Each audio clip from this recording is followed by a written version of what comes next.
Tá, foi. apareceu. Bom, então vamos lá.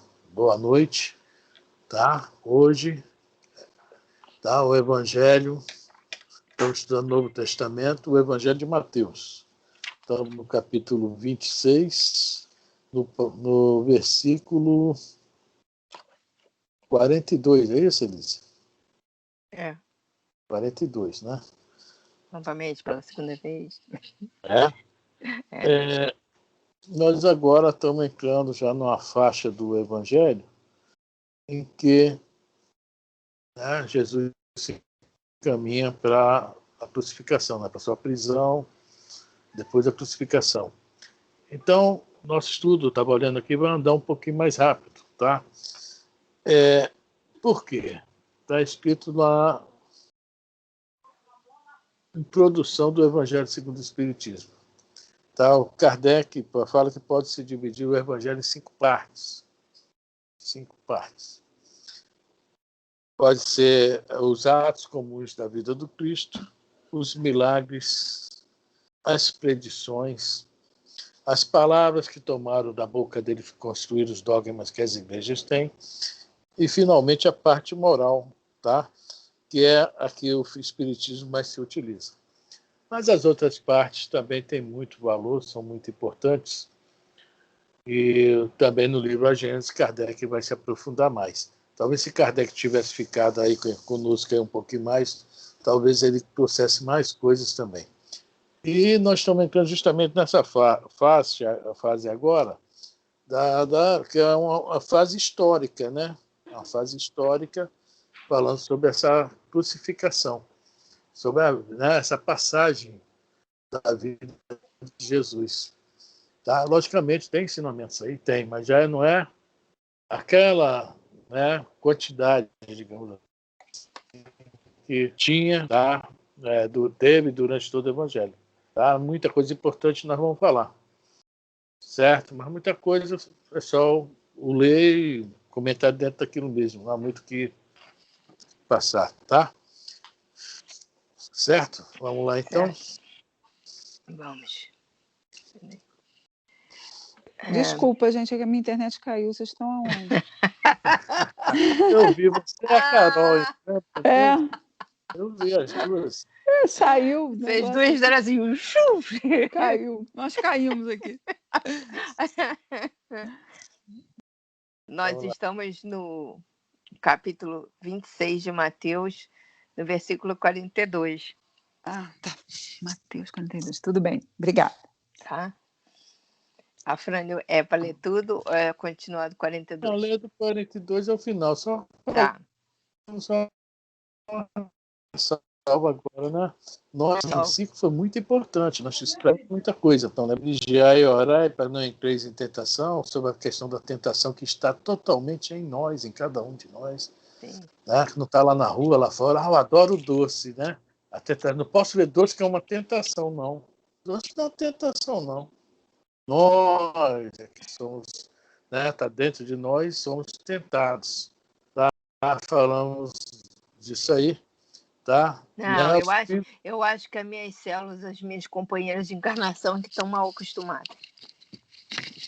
Então, depois ele fala, o espírito está pronto, mas a carne é fraca devido a isso. Tá? Que a gente não corrige. Quando está encarnado, né? Quando está lá no plano espiritual, somos reis da promessa. Quando a gente reencarna, a carne é fraca. Realmente, encarnado,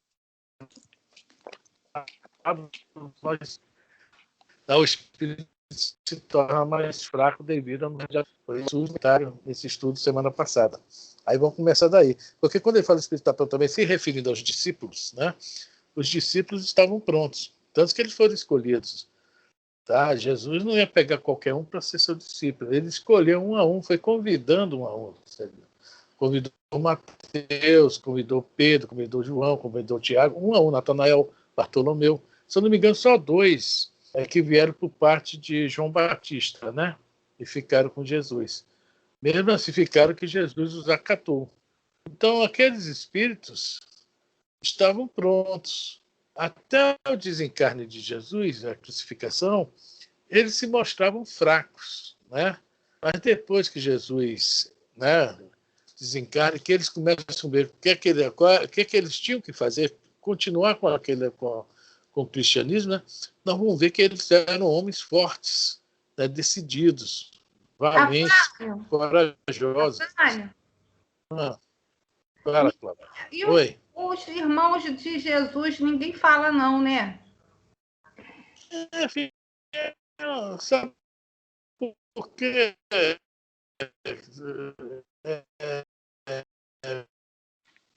Cláudia, te pergunto, aonde vai chegar isso? Qual, assim, essa é uma curiosidade apenas, né? Jesus teve irmãos, o que indica que Tiago, né, não é assim tão importante, digamos assim, né?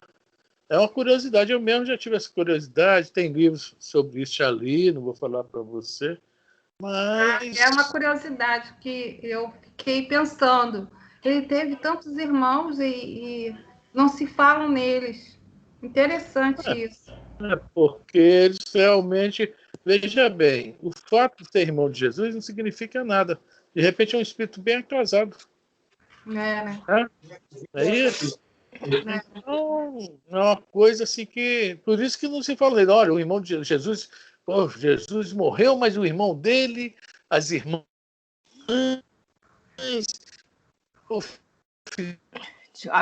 Afrânio, você está picotando muito, a gente não está conseguindo te entender. Continuidade, não, cadê ele? Afrânio, Oi. Você está picotando muito, a gente não está conseguindo te entender. Está me ouvindo, Cláudio? Não. Agora estou. O que eu estava falando, que se o único que parece que dizem que era irmão de Jesus era Tiago Maior. Ele teve um trabalhozinho, assim, lá na Casa do Caminho, né? Teve lá umas rixas com o Paulo, né? Mas no fundo ele fez um trabalho também, mas não tão, né? Porque em vez de Paulo não foi o irmão de Jesus que foi divulgar o cristianismo, né? É uma curiosidade apenas para a gente, não tem assim aquele valor moral, né? A gente tem que respeitar quem quer estudar isso. Né? Igual você fala, aquele livro mesmo, né? O filme aí, Jesus, né, não morreu, que foi casou com Maria de Magdala, foi para a França. Né? Então, tudo que a gente lê aqui é mentira, né, de acordo com aquele autor. E aí por diante. Eu prefiro, se os espíritos garantem para mim que os evangelhos estão corretos, né, eu prefiro ficar com os espíritos. Né, com Dan Brown, né, o nome do autor aí do livro aí, que eu nem me lembro o nome, estou tentando me lembrar. Código da Vinci, não é isso? Eu li o livro, né, não vi o filme não, li o livro, desisti, nem vi o filme. Mas vamos lá? Vamos. Elisa, vamos ler então. Tá. 42 é o final, que é onde a gente vai trabalhar hoje. Vamos lá. Evangelho de Mateus, capítulo 26, versículo 42, que diz assim: novamente, pela segunda vez, depois de sair, orou, dizendo: meu Pai, se não é possível passar esta taça sem que eu beba, seja feita a tua vontade. Após vir novamente, os encontrou dormindo, pois os olhos deles estavam pesados. Deixando-os novamente, afastou-se e orou pela terceira vez, dizendo a mesma coisa. Então vai até os discípulos e lhes diz: dormi o restante e descansai. Eis que está próxima a hora, e o Filho do Homem está entregue nas mãos dos pescadores. Levantai-vos, vamos. Eis que se aproxima aquele que está me entregando.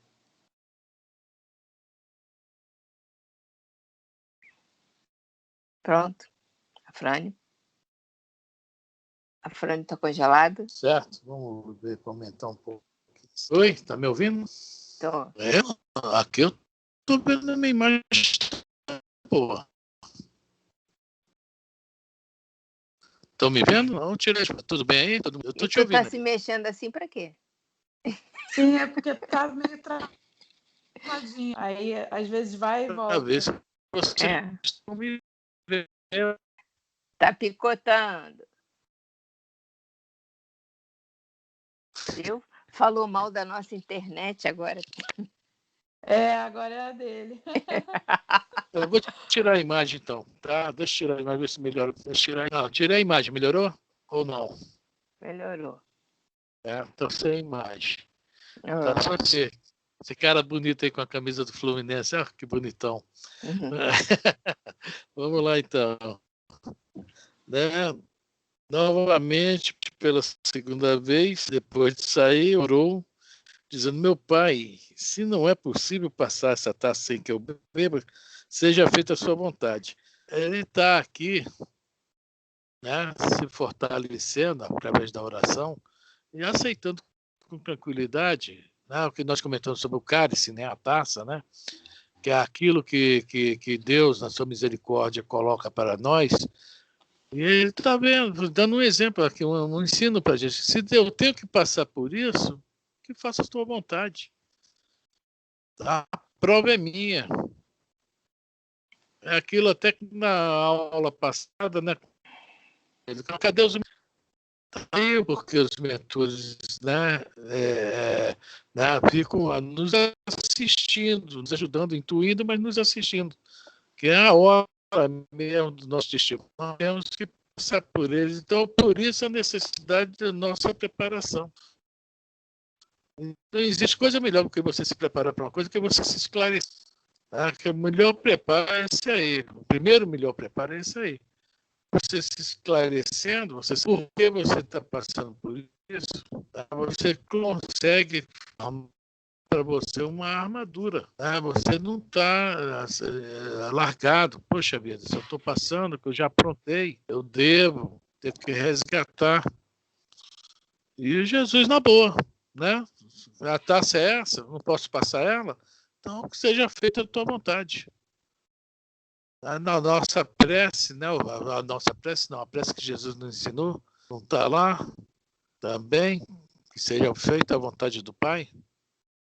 Então, é de extrema importância isso. A nossa rebeldia, que não nos deixa realmente que seja feita a nossa vontade, não a do Pai. É como nós costumamos agir. E vamos pegando os nossos atalhos. E cada vez que nós pegamos um atalho e saímos da trilha principal, aí vem os buracos, os espinhos, aí vem a dor, o sofrimento. Aí nós somos levados de novo, dado nova oportunidade para voltar para a trilha principal. Só que mesmo na trilha principal, né, o nosso cálice está lá cheio, pronto. A gente beber, passar por ele. A gente está sempre empurrando, né? Sempre. Mas chega a hora que não tem mais jeito. Uhum. Jesus podia, com sua grandeza, ele vai falar um pouquinho mais adiante, pior que eu não sei se é nesse evangelho ou em outro. Ele fala: podia chamar meus anjos, uma legião de anjos. Você dominava. Os mesmos que libertaram Pedro podiam ajudar ele. Podia também. Poxa, ele era conhecedor de toda a energia, porque, né, todas as energias, está lá no livro A Caminho da Luz, o trabalho que ele e os construtores, né, do nosso orbe tiveram a chegar aqui, chegar até nós. As grandes transformações que o orbe passou, até poder chegar a receber o ser nós, os humanos. Foi um preparo de bilhões de anos. Então Jesus estava por dentro disso tudo. Mas não, exemplificou mais uma vez humildade, né? Fidelidade a Deus, essa palavra é muito importante.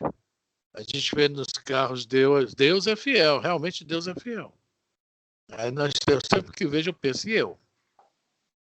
Fidelidade. Digamos, se a fé tem assim um ponto máximo, essa fé se chama fidelidade. O próprio Emmanuel fala isso. Certo? Alguém quer comentar alguma coisa? Está todo mundo aí fiel mesmo a Deus? E os carros, tá tudo. Deus é fiel. Tudo que é carro está escrito. Coitado dos carros, né? Eu acho que se a pessoa realmente é tão fiel a Deus, ela não precisa botar plástico no carro, né? Não precisa Foi- mostrar nada. Deus não tem que ser. Deus é fiel. A gente é que tem que aprender a ser fiel. Exatamente. Devia botar assim: eu quero ser fiel a Eu Eu Deus. acho que as pessoas gostam muito de dar lição de moral nos outros, sabe? Mas né? Agora fazer alguma coisa, ter alguma ação boa é muito difícil. Gosto de dar lição de moral o tempo inteiro, mas Tava pensando nisso hoje, sabia? Você veio de encontro ao meu pensamento. né? Fulano matou ciclano, aí vai para a porta da delegacia, apedreja o cara, não tem o que fazer da vida, né? Não tem que trabalhar, não tem uma roupa para lavar, não tem que fazer nada, né? Agora vai lá. Nossa, ficam indignadas que é uma coisa de louco. Tipo assim, não Como se fosse. aceito, não me conformo. É um absurdo isso, como é que pode uma coisa dessa? E não olha, né? Macaquinho não olha para o seu rabo, né? É difícil, muito difícil isso. Aí você fica olhando aquele monte de gente e fala assim, gente, esse pessoal não tem o que fazer da vida, não? É a Né? folhinha de segunda-feira, né? O nosso lado sombra agindo. Uhum. Fica falando o que o outro fez, o que o outro fez. Nós estamos presos ainda. Nós estamos presos ainda a isso, é o nosso lado sombra ainda agindo, né? É isso aí. Eu vou começar a parar de assistir jornal, porque o negócio tá difícil. Ontem foi terrível, né? Ontem foi o tempo, eu falei, ainda perguntei assim, será que não tem notícia hoje? Só tem isso? O negócio do jacaré? Falei, falando do cérebro de fulano que estava espalhado pelo chão, que não sei o quê. Que horror! Isso é horrível, gente. Ou foi o acompanhamento do Paulo Gustavo, do enterro do cara, ou é não sei o quê. Você não tem notícia no mundo mais, não? Tem tanta coisa acontecendo ao mesmo tempo. Tanta coisa acontecendo, tanta coisa você necessita saber, né? Que é importante você saber realmente. Não, virou fofoquinha, sabe? Virou jornal Dia de antigamente que dizia que torcia, saía sangue. É assim que tá. É o nosso dia a dia, né? Nós temos Mas é porque as pessoas se interessam por esse tipo de conteúdo. Senão, quando começa a haver desinteresse, eles param de mostrar.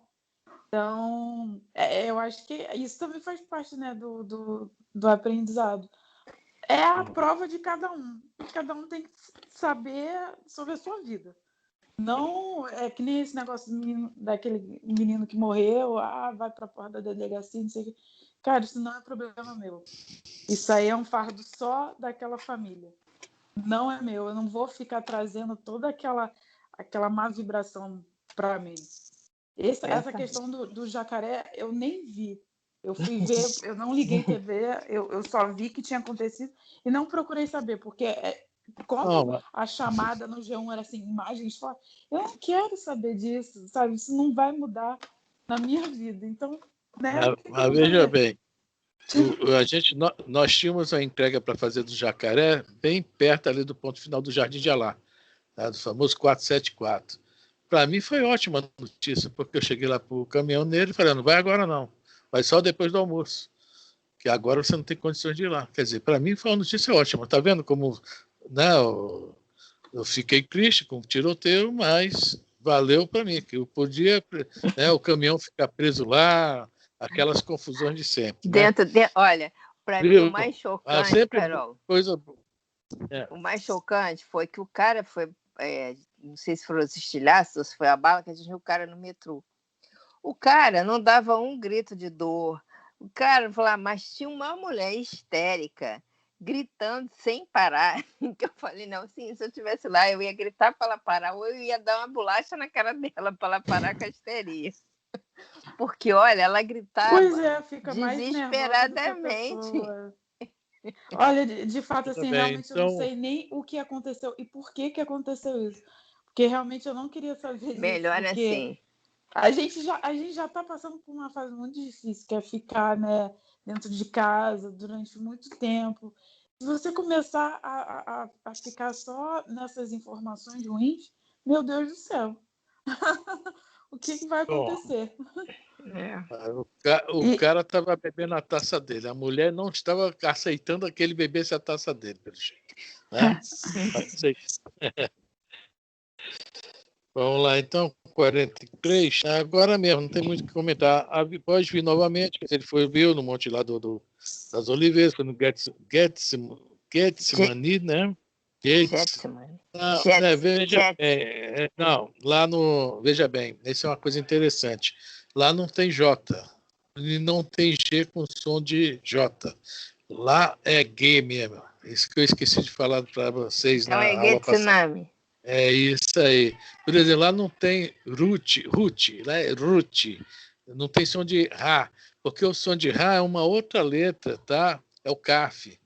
Aí Ruth não, Ruth é com rei, é com R. O R é re, Rá, entendeu? É interessante esse idioma, né? É Getsemane, isso mesmo. Isso. Ah, mas a gente aqui, por exemplo, não existe a palavra Jerusalém não, tá, gente? Jesus não existe. Yarushalayim, Yashua, Yeshua, e aí vai. Não tem J lá, não tem som de J. Interessante, né?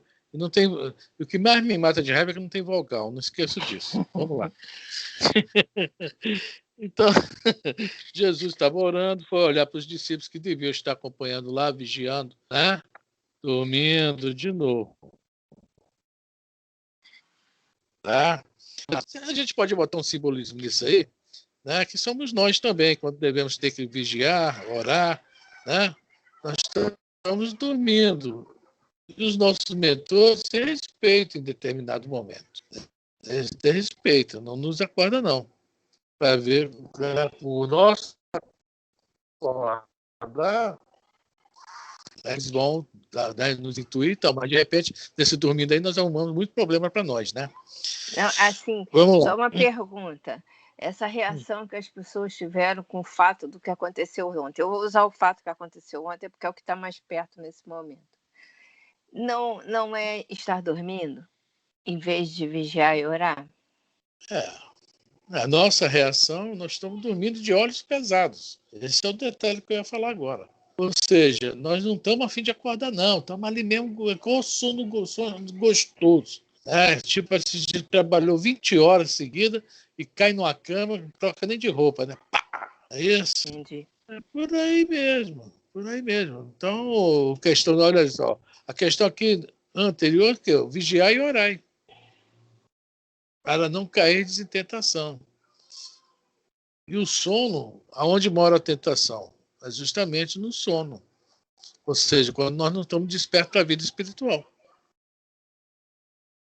Tá? E os olhos pesados. Ô, soninho bom. Só faltou o bicho de pé depois para ficar coçando. Meu Deus do céu. Aí vamos lá. Deixando novamente, afastou-se e orou pela terceira vez, dizendo a mesma coisa. Qual é a mesma coisa que ele falou? Que se faça a tua vontade, Pai. Agora, esse lance aqui, orou pela terceira vez, é outra coisa, simbolismo. Tá? O número 3, tá? Naquele tempo bíblico, até hoje, para os judeus, considerado aquele número, assim, palavra que eu vou usar aqui, não é perfeição, é um número assim completo, tá? É um número que a pessoa, assim, eles falam que o número 3 é equivalente a um triângulo equilátero, né? O equilátero, tem os 3 lados iguais, não é isso? Porque qualquer lado que você virar esse triângulo, a parte de baixo vai se tornar a base e vai continuar o mesmo desenho. Então, o número 3 para eles é isso aí, aquela confirmação, tá?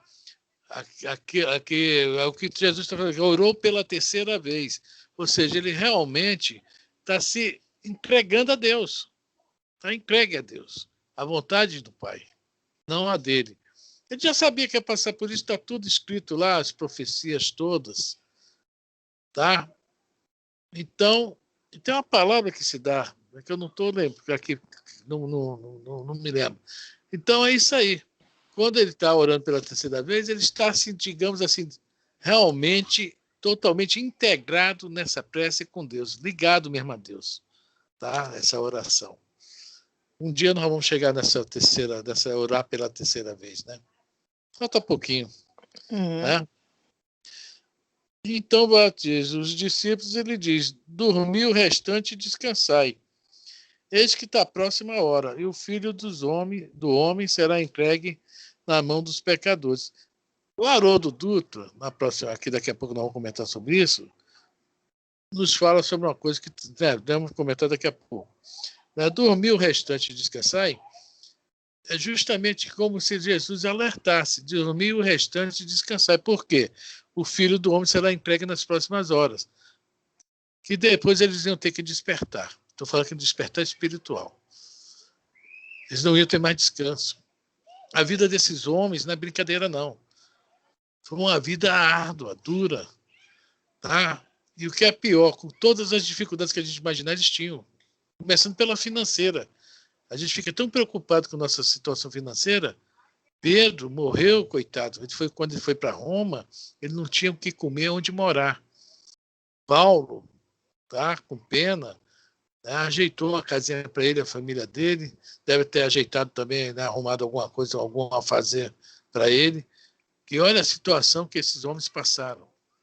Os divulgadores do cristianismo, né? Os nossos guias. Simples. Não é isso? Muito simples. Muito simples. E no final da vida, que nós estamos preocupados com nossa aposentadoria, nosso conforto, descansar, não. Morreram todos, com exceção de João. Todos de morte matada, digamos assim. Todos assassinados. Pedro também foi crucificado de cabeça para baixo. Tiago, jogaram ele lá do pináculo do templo, que é da parte mais alta do templo. Tá? O outro foi esquartejado, o Filipe foi esquartejado. O Paulo decapitado. Então, a palavra da cruz é loucura. Tá? E esses homens é que deixaram, né, o cristianismo inscrito na história para a gente então, hoje estar aqui conversando sobre isso. Né? Então, eu vi isso aqui nessa coisa assim. O Haroldo Dutra de uma forma também muito interessante, que é a forma que o estudioso está vendo. Tá? Então, dormir e descansar, porque agora ainda há tempo. Daqui a pouco vocês não vão ter tempo para nada. A vida de vocês vai ser trabalho. Trabalho, luta, tá? Muito aborrecimento, muito estresse, que é a palavra moderna, né? Porque a alegria, né? Eu acho que a alegria deles é quando via algum espírito, né? Que naquela época apostólica ainda havia muita ligação do mundo espiritual com o material, né? Devia ser a alegria deles, ouvir algumas palavras de reconforto, né?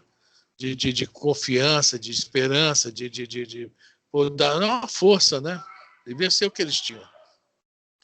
Não acredito que tivesse algo melhor que isso, não. Aí vai lá o último versículo, o 46, né? Levantai-vos, vamos. Eis que se aproxima aquele que está me entregando. O levantar nós já conhecemos. Quem está deitado, levanta. Prepara para a batalha. Aqui está um imperativo também, né? Antes falou dormir, imperativo. Levantai-vos. Vamos para a luta. Vamos. E é um para nós. Se fosse se levantar, era bom, né? Levantar está nos convidando ao quê? Quem levanta está ficando em posição de combate, de andar, de trabalho. E vamos. Isso que é o mais importante. Jesus está convidando a todos nós.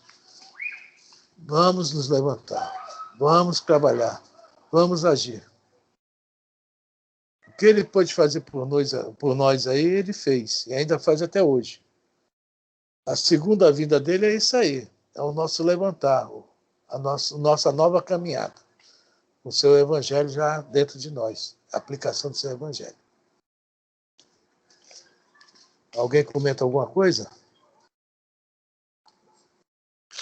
Eu gosto da aula do evangelho, por isso só eu que falo, né, gente? Bonito, né?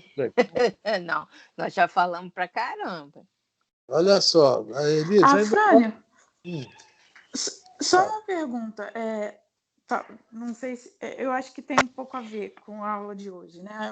Eu estava comentando com a minha mãe sobre essa questão tanto dos policiais que entram na favela, tem o combate e tudo mais. Até comentei da outra reunião, né, da questão dos médicos que realizam aborto e tudo mais. E a minha mãe falou, o escândalo tem que acontecer, só que quem participar desse escândalo, né, que tem todas as consequências. E aí eu fiquei me questionando sobre essa questão, né, do soldado, policial. Alguém tem que fazer, né, de fato, esse trabalho sujo. E como fica essa questão no lado espiritual? Bom, veja bem, eu pensei que fosse a Consuelo, a voz é tão igual, não tão parecida. Aí quando você falou minha mãe, aí eu decifrei. Carol, veja bem. Cada um é responsável por seus atos. Agora, veja bem, a gente vê, infelizmente, as comunidades ou favelas de uma forma. E quem está entrando lá dentro é recebido de uma forma totalmente... Está picotando, não está dando para entender.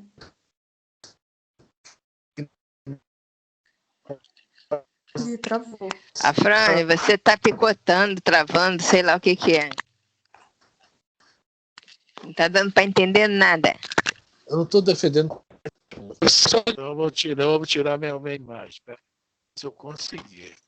Aparece aí o botão de tirar a imagem. Não está aparecendo, não. Não está aparecendo, Está me ouvindo agora? Está ouvindo agora? Você só vai ter que começar tudo de novo. Você vai ter que ficar segurando o microfone. Tá. Vai ter que começar tudo de novo. O nosso sistema é muito cruel. O policial entra na favela morto de medo, porque ele sabe que a qualquer momento ele vai ser morto. Ele tem família, ele tem filhos. É isso? Uhum. Exatamente. Entendeu bem? E quem está lá, vamos lá. Eu não gosto de falar isso, não, nem devia falar isso no estudo. Paga a luz, paga a água, paga IPTU. Eu aposto como eu pago, teu pai, Carol, paga. Tá lá, o Nelsinho, o Zé Roberto, todo mundo paga isso. Vou aparecer aqui, deixa eu tirar minha imagem agora. E um amigo meu que me falou sobre isso, ele não tem religião nenhuma, falou, cara, eu não acho legal isso. Eu não quero sair minha imagem. Né? Então, o policial, quando entra na favela, ele entra tenso. Ele não vai lá matar ninguém, não. Mas ele é recebido na bala. Ele tem que também revidar. Só que, veja bem, lá onde eu trabalho, eu escuto as histórias. Fala assim mesmo, quando os policiais entram na favela, dá até pena que aqueles meninos não sabem usar uma arma. Os policiais são treinados. Eles não perdem tiro, não. É esse que acontece os massacres. Né? É isso que é chato. Aí a gente vê na televisão uma coisa, e na realidade eu não queria estar lá. Eu não seria nunca policial. Não estou defendendo policial, não, porque também tem uns que realmente vão para lá, vamos dizer, de 10 que estavam lá, um estava afim mesmo de... Né? É mais cruel, tem instinto assassino, mas não são todos. A maioria está com medo, está tenso, sabendo que a qualquer momento vai deixar uma viúva com um monte de órfão. É uma coisa complicada, Carol, esse assunto. É um assunto que o nosso país precisa consertar isso aí. Nós, nessa questão de muita proteção, o Brasil é um paizão, né? muito paizão.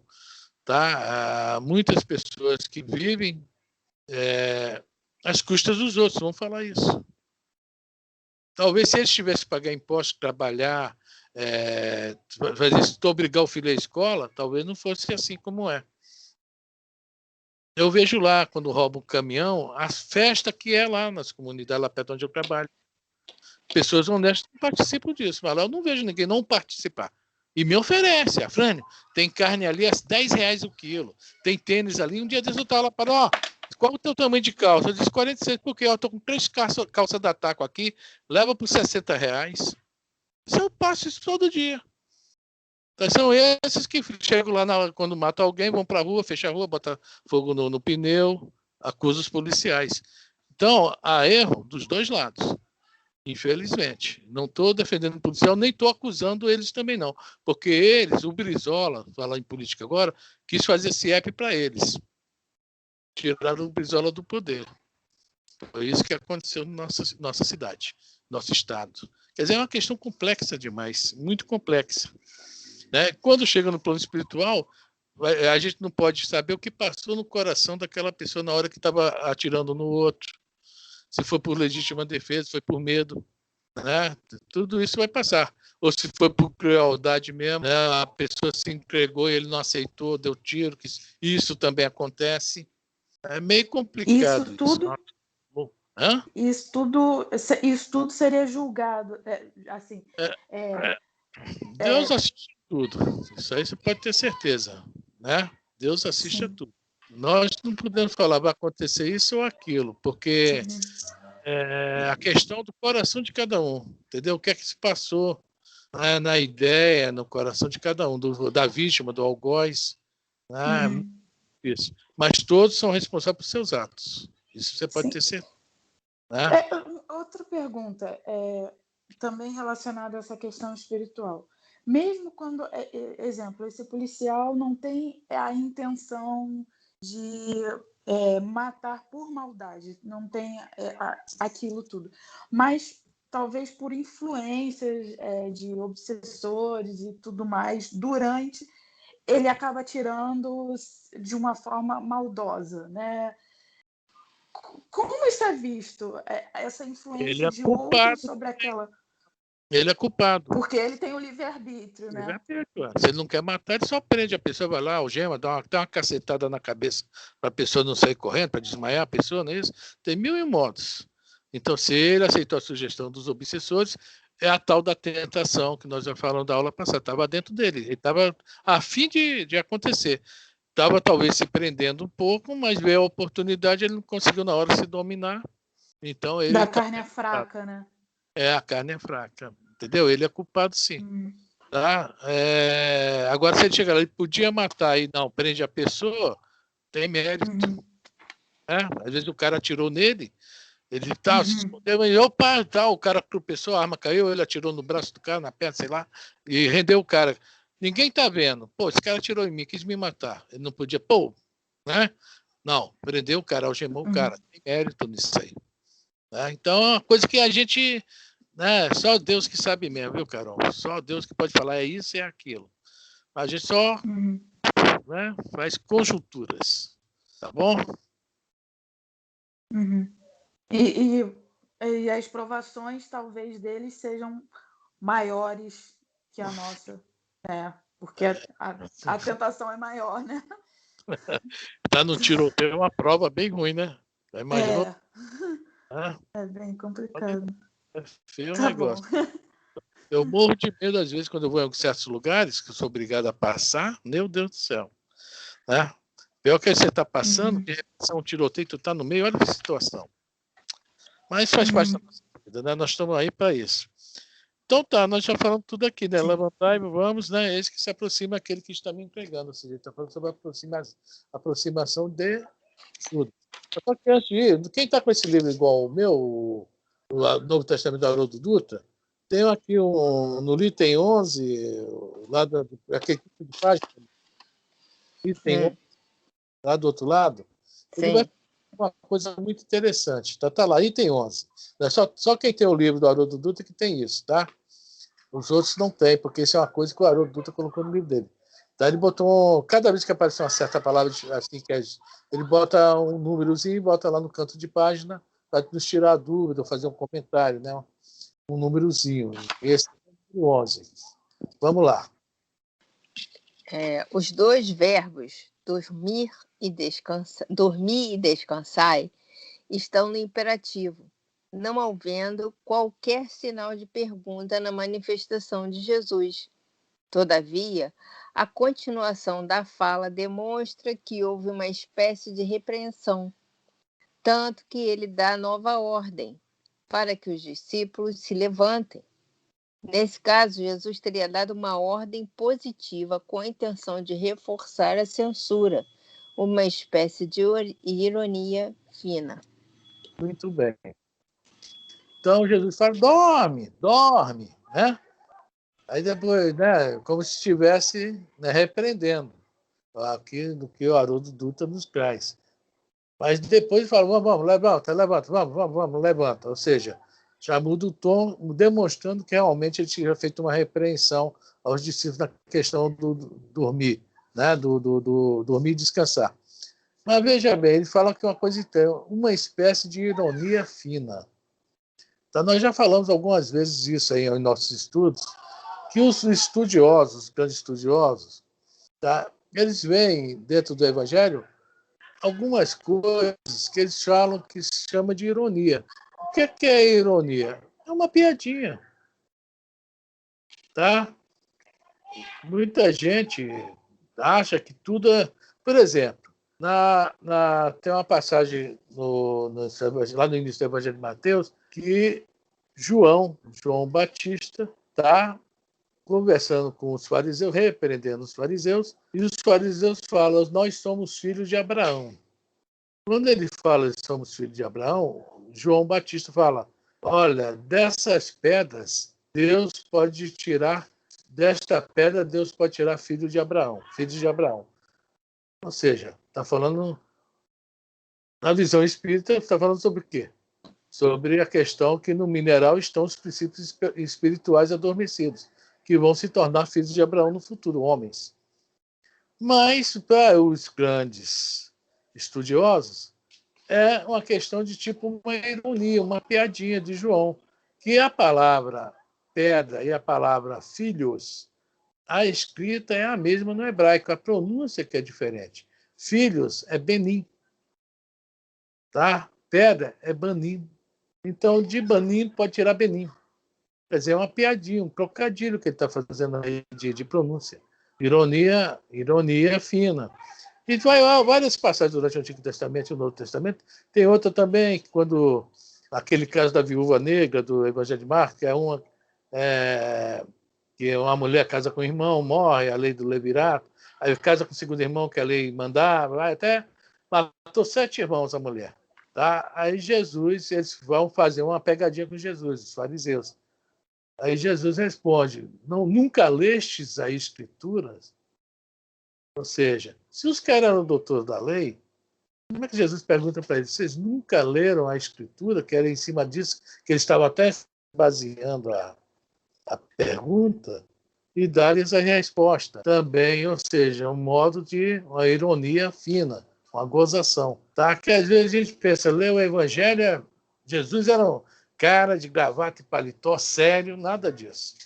Tá? Nada disso. Jesus também, né, gostava de Pedro, João, todos eles deviam ter seus momentos também de alegria, tá? de um papo mais descontraído, digamos assim. Bom, alguém comenta alguma coisa aí? Alguém está com alguma ironia fina aí para falar? Nós somos os reis da ironia fina no nosso estudo, né? No dia a dia, principalmente. Né? Nós falamos muito. Bom, aí nós vamos agora para a prisão de Jesus, né? E eu estou falando agora é mais ler mesmo, tá? Vamos ler, Elisa. Vamos. Então 50. Depois a gente comenta um pouquinho.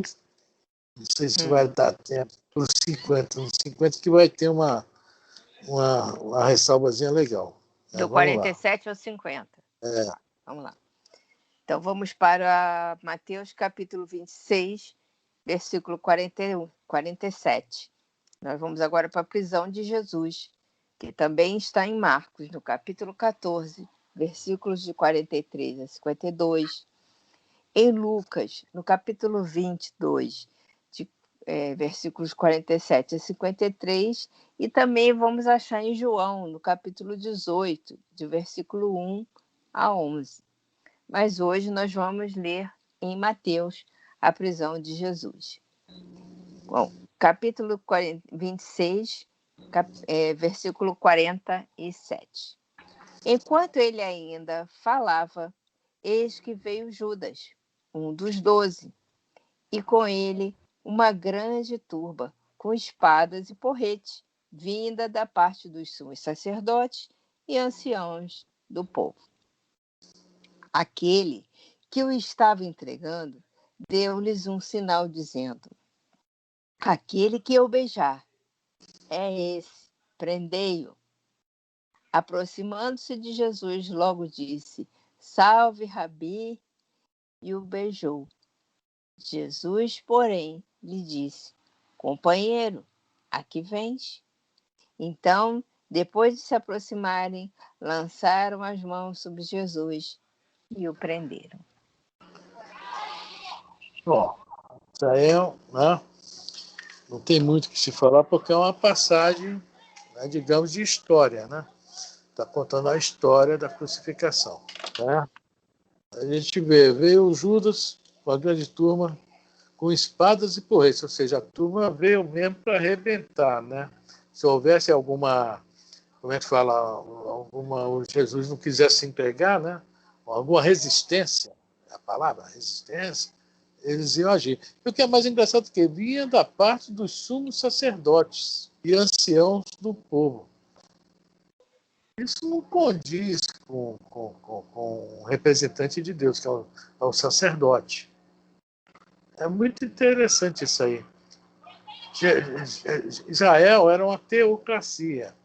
A constituição deles era justamente o Antigo Testamento, principalmente os livros da Torá, onde estão escritas as leis. E eles levaram tão a sério aquilo que estava escrito lá, que eles materializaram tudo.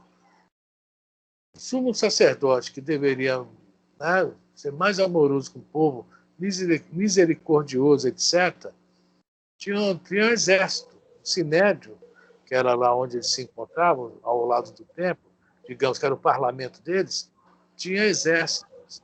E com um detalhe, eles conseguiram convencer o governo romano, logicamente que houve troca de favores, tá? De deixar eles continuarem. Roma nunca se meteu, com todo mundo Roma se metia com o negócio de religião. Deixava à vontade, mas dentro de um capricho. Com eles não, o sábado Roma respeitava que os guardas do Sinédrio andassem armados. Olha só que coisa interessante. Isso tinha sido um acordo feito um pouco antes por Herodes o Grande com um dos reis de Roma, tá? Então, eles que deviam trazer a paz, a concórdia, através do amor. E eu pergunto, será que nós vivemos aí durante muitos anos, para ser mais exato, mais ou menos 1800 anos, sobre um julgo muito forte da Igreja Católica. Né? Nós vimos aí as cruzadas, vimos a Inquisição, e hoje, com o que a gente está vendo acontecer aí, dá até medo de daqui a pouco um desses loucos aí, representantes de Deus, inventar essas histórias de novo, viu? Porque nós estamos numa situação dentro das igrejas que está parecida com esse tempo aí. Como o sumo sacerdote de hoje não é guerreiro, é político. Olha que coisa aí. Tá? E, de uma certa forma, anda também armado com porrete, a língua. Espada afiada, né? E conforme vocês falaram ainda há pouco, né, sobre a questão da... Como é que foi o negócio? Vocês falaram, pô, meu Deus, com a memória fraca, hein? Daqui a pouco vocês falaram alguma coisa da pessoa querer dar lição de moral nos outros. Já tem isso. Está por aí. A fidelidade a Deus, né? No Antigo Testamento, Jesus repete no Novo Testamento as seguintes palavras: misericórdia quero, sacrifício não. Deus não quer o mal de ninguém. Isso são palavras de um dos profetas se referindo a Deus. Misericórdia quero, sacrifício não. Tá? Ele não quer que ninguém seja sacrificado. Quer que sim, que seja dada a misericórdia para dar nova chance sempre. Não porretada. Vamos lá? Aquele que estava entregando deu um sinal dizendo: aquele que eu beijar é esse, prendei-o. Esse é o famoso beijo do Judas.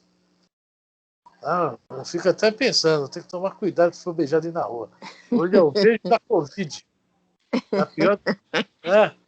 Você não mata, mata com vírus. Brincadeira, né? Ficou famoso esse beijo, né? Ainda nós brincamos com os outros. Tá, não vai me dar beijo de Judas, não, hein? A gente ainda brinca muito isso hoje, né? Vamos lá. Aproximando de Jesus, logo disse: salve, Rabi. E o beijou. E o traiu mesmo. Né? Entregou Jesus. Né? Aí Jesus fala uma coisa aqui muito importante. Jesus, porém, lhe disse: companheiro, a que vens? Isso aí é uma coisa muito forte também. Neste momento que Jesus podia ficar com raiva dele, que sabia que ia ser entregue, estava sendo entregue, Jesus ainda o chama de amigo, né? Companheiro, a que vens?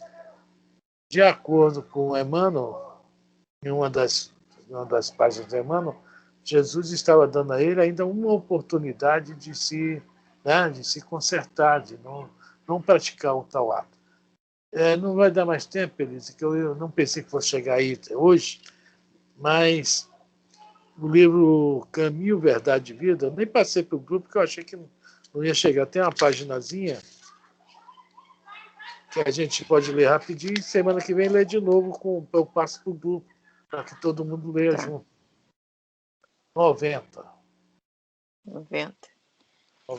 Beijo ao bem. Gente, saquei da minha biblioteca. Eu acho isso tão engraçado, 90. Não passei para o grupo porque eu achei que não ia chegar nessa página, tá? Mas vamos lá ler ela rapidinho. Semana que vem a gente lê com calma. Tá? Semana que vem a gente lê ela com calma, tá? Tá. Do livro Caminho, Verdade e Vida, lição 90. Ensejo ao bem. Jesus, porém, lhe disse: amigo, a que vieste? Então, aproximando-se, lançaram-lhe mão de Jesus e o prenderam. Mateus 26:50. É significativo observar o otimismo do mestre, prodigalizando oportunidades ao bem, até o fim de sua gloriosa missão de verdade e amor junto dos homens.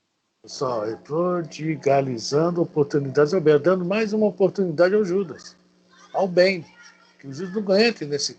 Olha, depois a gente vai comentar sobre esse lance aí. Até Joana d'Arc e Judas passou por muitas boas, viu? Foi complicado. Tem num livro aí do Humberto de Campos, tá? Um pouco dessa história. Vamos lá? Cientificara-se o Cristo com respeito ao desvio de Judas. Comentar amorosamente o assunto na derradeira reunião às íntimas com os discípulos. Não guardava qualquer dúvida relativamente aos suplícios que o esperavam. No entanto, em se aproximando, o cooperador transviado beija-o na face, identificando-o perante os verdugos, e o mestre, com sublime serenidade, recebe-lhe a saudação carinhosamente e indaga: amigo, a que vieste? Peraí, passei 2 páginas de uma vez. Seu coração misericordioso proporcionava ao discípulo inquieto o ensejo ao bem até o derradeiro instante. Embora adotasse Judas, em companhia dos guardas que lhe efetuariam a prisão, dá-lhe o título de amigo. Não lhe tira a confiança do minuto primeiro, não o maldiz, não se entrega a queixas inúteis, não o recomenda à posteridade com acusações ou conceitos menos dignos. Nesse gesto de inovidável beleza espiritual, ensinou-nos Jesus que é preciso oferecer portas ao bem até a última hora das experiências terrestres, ainda que ao término da derradeira oportunidade nada mais resta além do caminho para o martírio ou para a cruz dos supremos testemunhos. Então, Jesus aceita a traição de Judas, né? Aceita o martírio, aceita tudo com tranquilidade. Com muita tranquilidade, muita paz e muito amor no coração. Ainda oferece o Judas mais uma chance. Misericórdia, sim, sacrifício, não. Porque muita gente, no último instante, desiste de fazer um ato, né, bem pesado, né? Muita gente mesmo. É isso que Jesus espera de cada um de nós. De quem tiver para praticar algum ato, né, pesado, desista. E quem estiver para recebendo esse ato, né, sendo vítima, que além do perdoar, ainda dê mais uma oportunidade ao algoz.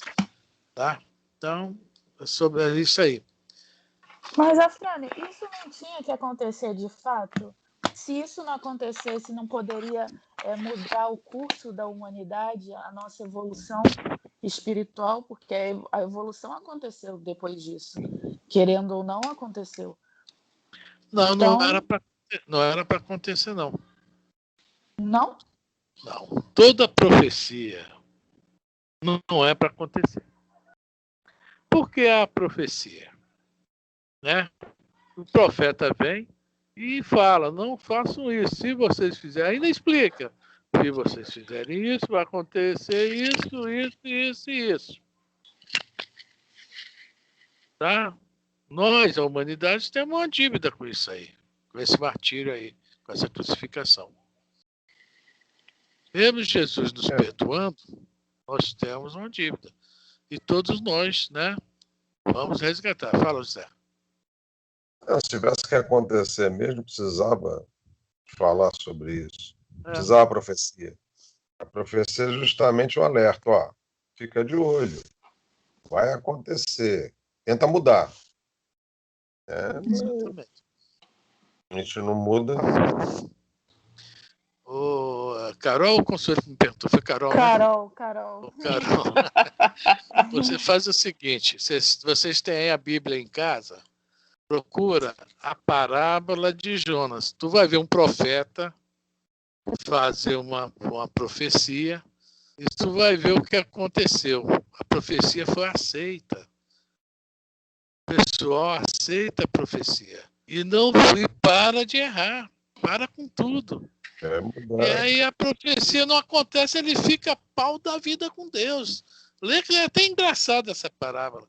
Fica injuriado. Que profeta sou eu que o senhor, né? Poxa, eu faço a profecia, o senhor corta meu barato? Né? Porque o povo mudou de ideia. Houve um decreto-lei do rei. A partir de agora está todo mundo proibido de fazer coisa errada. Aqui agora tem que andar na linha. Olha só, decreto real, já viu isso? Quer dizer, é tudo simbolismo, né? Então, a parábola de Jonas, quando você tiver um tempinho, é pequenininha, deve ser assim, umas 2 folhas no máximo. E você vai entender, porque a profecia, tá, ela veio para evitar que aconteça. A gente, é o que o Zé falou. Se é para acontecer, não precisa profecia. Às vezes o fato é tão relevante que é melhor que não aconteça. Mas aconteceu. Agora que eles também sabem, os espíritos superiores sabem que vai acontecer, sabe de tudo. Que eles nos conhecem por dentro, eles nos conhecem, nós não nos conhecemos. O mais interessante é isso. Certo? Lê a parábola de Jonas aí. Hein? Qual é? Mesmo assim, nos avisa. Oi? Mesmo assim, ainda nos avisa. Para que a gente não se comprometa mais, né? Que já estamos comprometidos, né? Vou parar aqui, hein? Falou. Tá? Parábola